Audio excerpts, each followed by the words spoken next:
सुरक्षित हो जाऊंगा। उससे अवश्य शीतलता प्राप्त होगी मुझे। गणेश,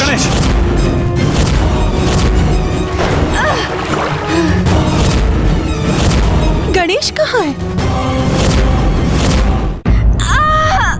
धन्वंतरी जी, आपकी ये नवीन औषधि तो कुछ भी कार्य नहीं कर पा रही है। कोई लाभ नहीं हो रहा है। माँ! माँ! माँ! पुत्र गणेश, ये किस प्रकार के विचलन का आभास हो रहा है मुझे? कैलाश में सब कुशल तो है ना? मैं सुझाव देता हूँ कि हमें सप्त ऋषियों का आह्वान करना चाहिए। कदाचित वही हमारी सहायता करेंगे।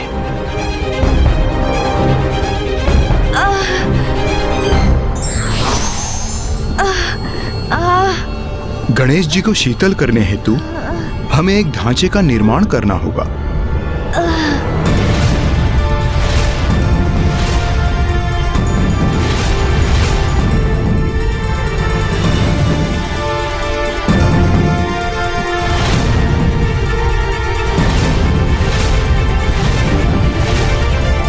ऋषिवर, ये क्या है?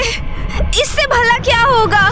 ये चटाइयाँ जिससे हमने इस ढांचे का निर्माण किया है, ये खस्क की दूब से निर्मित है और खस्क शीतलता प्रदान करता है।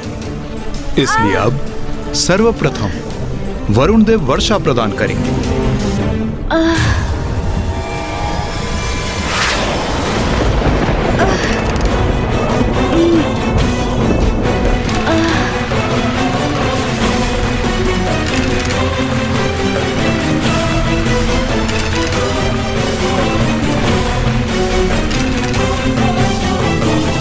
अब इस पर मैं शीतलता के स्रोत गुलाब जल का छिड़काव करूंगा।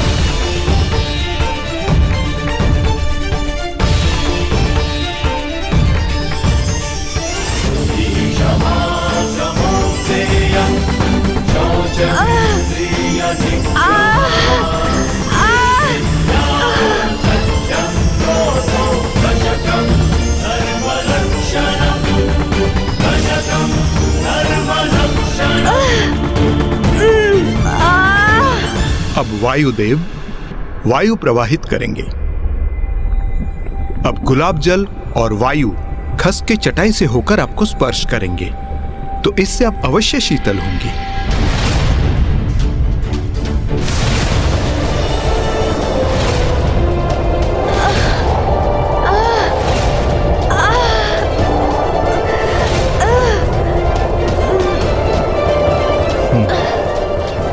ये प्रक्रिया मुझे उचित लग रही है। इससे अनुज गणेश को अवश्य लाभ मिलेगा।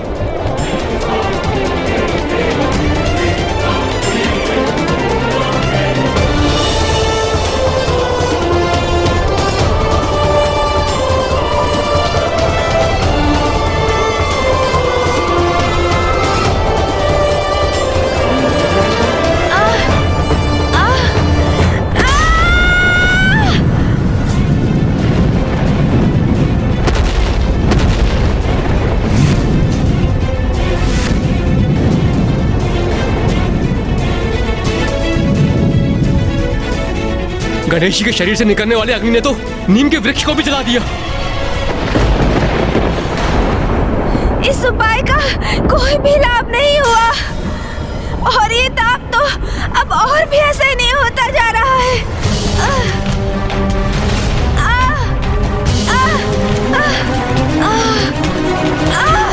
अत्यंत पीड़ा हो रही है मुझे। अब और सहन नहीं कर पा रहा हूँ मैं। भीतर का ताप बढ़ता ही जा रहा है।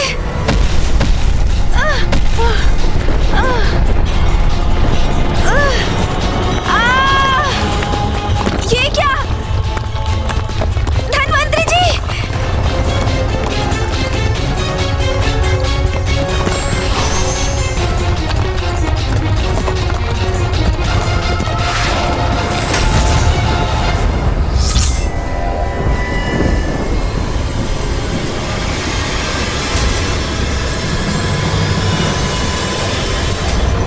मेरे कारण धन्वंतरी जी भूमि में धंसते जा रहे थे।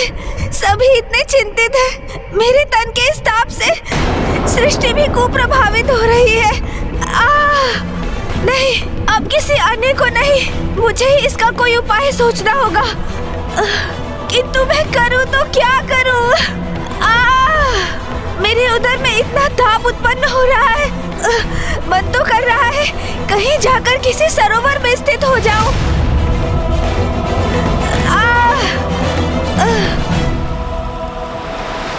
अरे हाँ, प्राप्त हो गया मुझे समाधान। मैं सरोवर में ही स्थित हो जाऊंगा, उससे अवश्य शीतलता प्राप्त होगी मुझे। गणेश,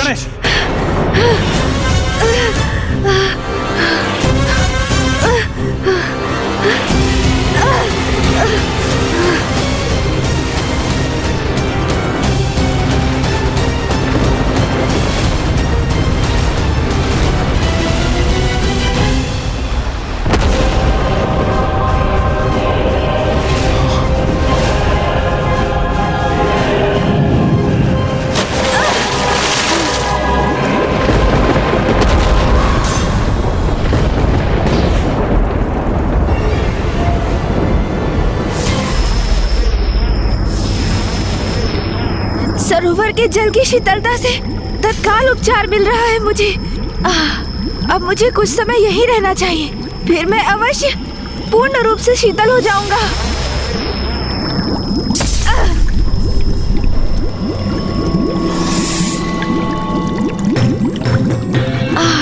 क्षणिक रूप से इससे मेरा शरीर शीतल अवश्य हुआ। ये क्या हो रहा है? मेरा ताप तो पुनः प्रभावी हो रहा है। गणेश को इस सरोवर में उतरे बहुत अधिक अवधि हो गई है। वो वहां कुशल तो होगा ना? कुशल ही होगा, कुशल क्यों नहीं होगा? मुझे पूर्ण विश्वास है वो अवश्य कुशल ही होगा।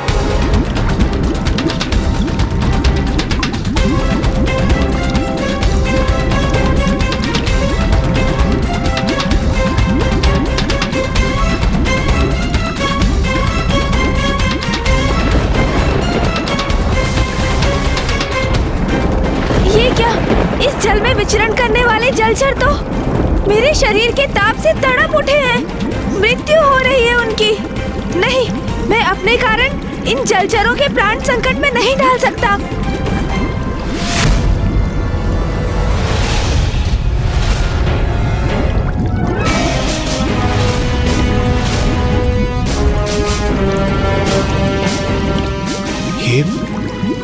ये वाष्प क्या सरोवर के जल से उत्पन्न हो रहा है? तो क्या सरोवर के जल का तापमान भी बढ़ चुका है?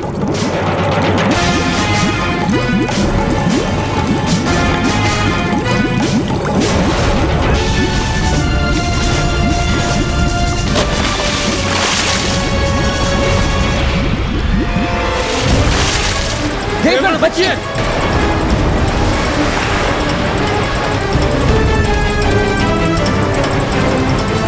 यदि ये जल का बहाव हमारे ऊपर आ गया तो हमें तो अपने साथ बहाकर ही ले जाएगा।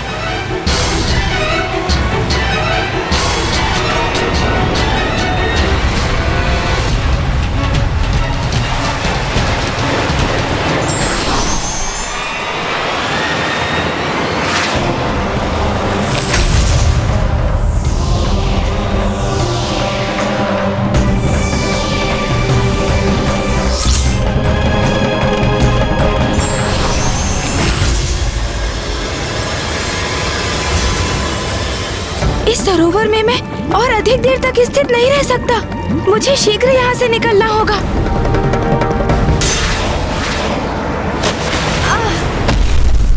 गणेश! भैया, पिताश्री, स्थिति अब नियंत्रण से बाहर जा रही है। सरोवर के शीतल जल से भी कोई लाभ नहीं मिला मुझे। मैं उमा को सूचित किए बिना ही कैलाश से चला आया। अब तक उन्हें मेरी अनुपस्थिति का अनुमान हो चुका होगा। पुत्र कार्तिक और पुत्र गणेश भी अभी तक नहीं लौटे। अवश्य चिंतित होंगी वो। अब मुझे उन्हें सूचित करना चाहिए। क्या सूचना देना चाहते हैं आप नाथ?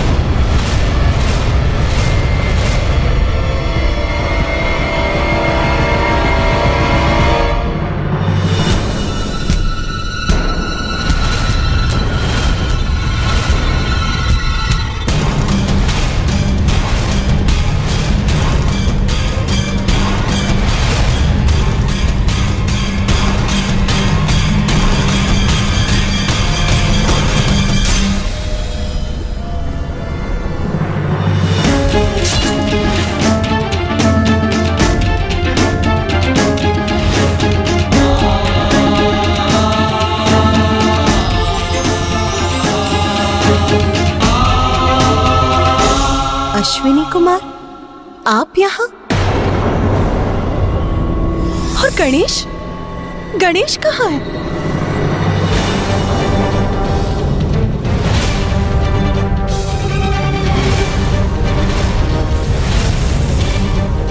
मुझे भय कहीं वही स्थिति पुनः न उत्पन्न हो जाए।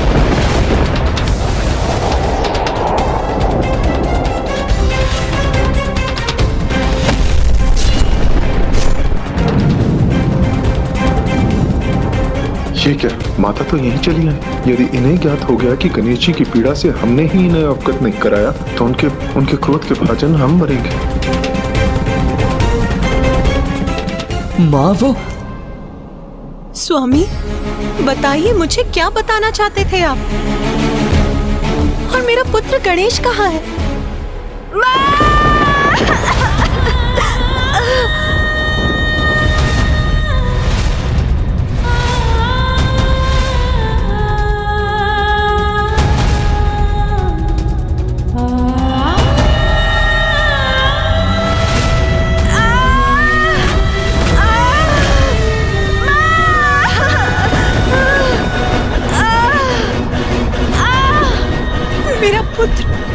मेरा पुत्र गणेश इस अवस्था।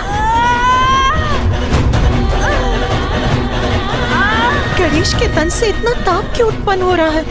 क्यों है वो इतने कष्ट में? माँ, आप मेरी चिंता मत कीजिए। मैं यहाँ सर्वथा सकुशल हूँ, किंतु पुत्र,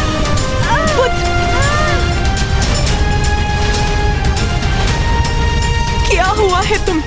क्या कारण है तुम्हारी इस अवस्था का?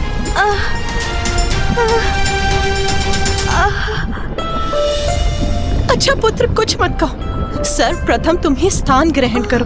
आओ पुत्र, बैठो।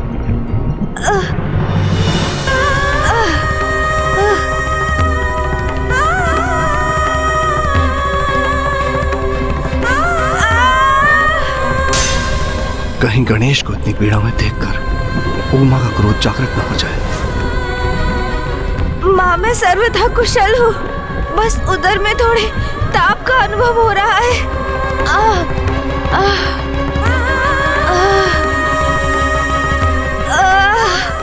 अपने ही उदर के भीतर इतना प्रबल ताप कोई कैसे सह सकता है? मेरा पुत्र यहाँ इस ऊर्जा से तप रहा है और मुझे ज्ञात भी नहीं। उमा,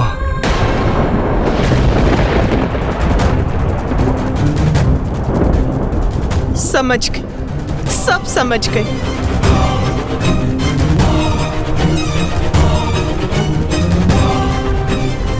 मैं समझ गई कि मेरे पुत्र ने उस अग्नि और लावा रूपी असुर अर्णलासुर को निगल लिया है, इसीलिए वो इस अवस्था में है।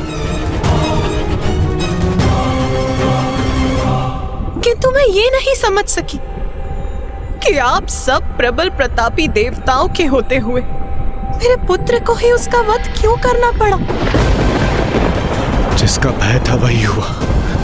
माता हम सब पे कुपित हो रही है। वो गणेश जी की स्थिति के लिए हमें उत्तरदायी मान रही है।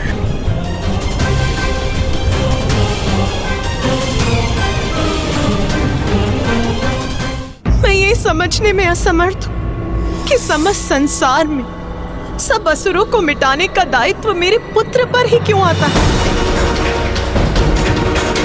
तो क्या ये स्थिर कि जब भी संसार में कोई असुर अपना शीश उठाएगा तो उसे नष्ट करने के लिए मेरे पुत्र को ही कष्ट उठाना होगा?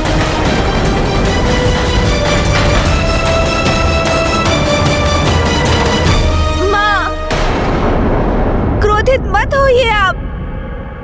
इसमें देवताओं का कोई दोष नहीं। मैं तो स्वयं यहाँ आया था अपने परम भक्त बालक सुबोध की रक्षा करने, माँ।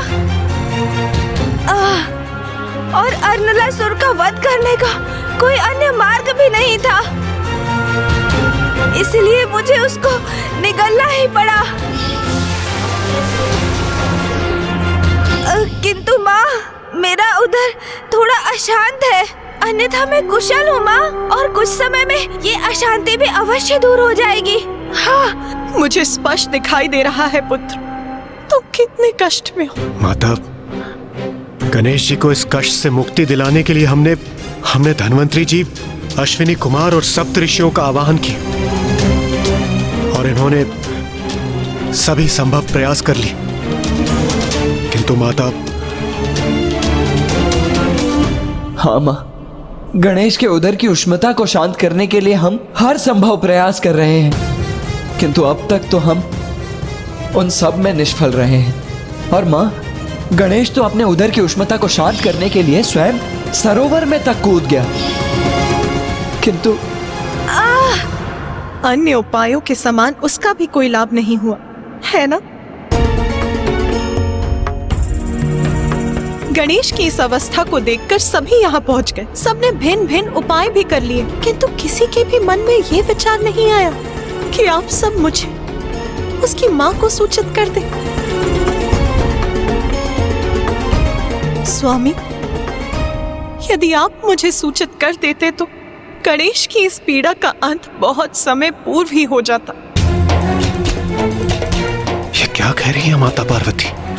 गणेश जी की पीड़ा का अंत कैसे हो जाता? किंतु कैसे माँ? माँ हूं मैं उसकी, इसीलिए मुझे भली भांति ज्ञात है कि गणेश के उदर के ताप को शांत करने का क्या उपाय है। तो बताइए ना, शीघ्र बताइए ना माँ, कि क्या है वो उपाय जो अनुज गणेश को उसकी पीड़ा से मुक्ति दिला सकता है।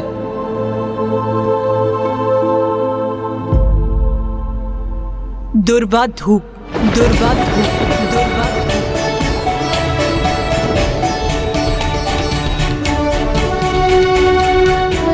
आप गणेश के श्री विग्रह को दुर्वा समर्पित कीजिए। माता सर्वथा उचित ही कह रही हैं। ऋषिवर, दुर्वा धूप की 21 गांठें ले आइए। गणेश उसे ग्रहण करेगा तो उसका उदर अवश्य शांत हो जाएगा। हाँ माँ, और इस कार्य में हम सभी भी ऋषि कश्यप की सहायता करेंगे। उचित है पुत्र।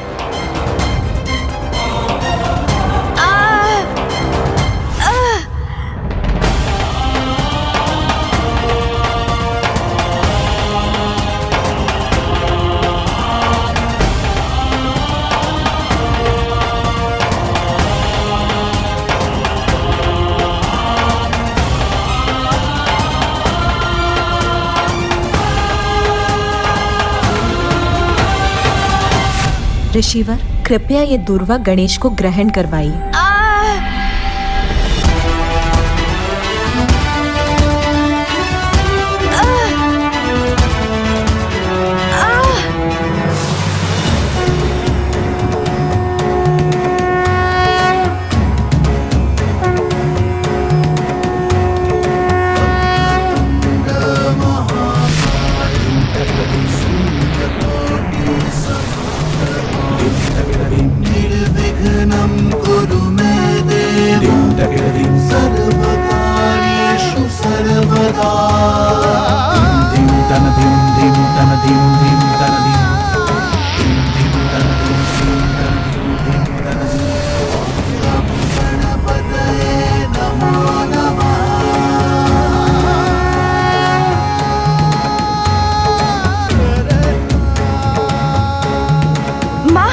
मुझे मेरी अवस्था में सुधार का आभास हो रहा है, जो हम सभी मिलकर भी करने में असमर्थ रहे, वो माँ ने इतनी सहजता से कर दिया। लीजिए।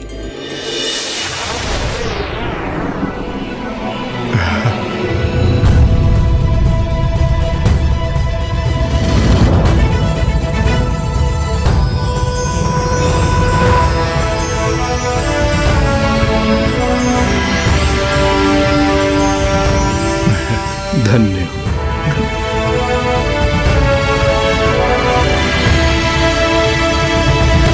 कदाचित आपको ये समझना चाहिए था कि संतान के विषय में माँ से अधिक किसी को ज्ञात नहीं होता।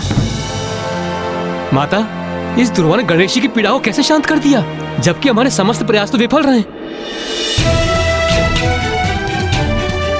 गणेश और दुर्वा के मध्य एक बहुत ही विशेष संबंध है।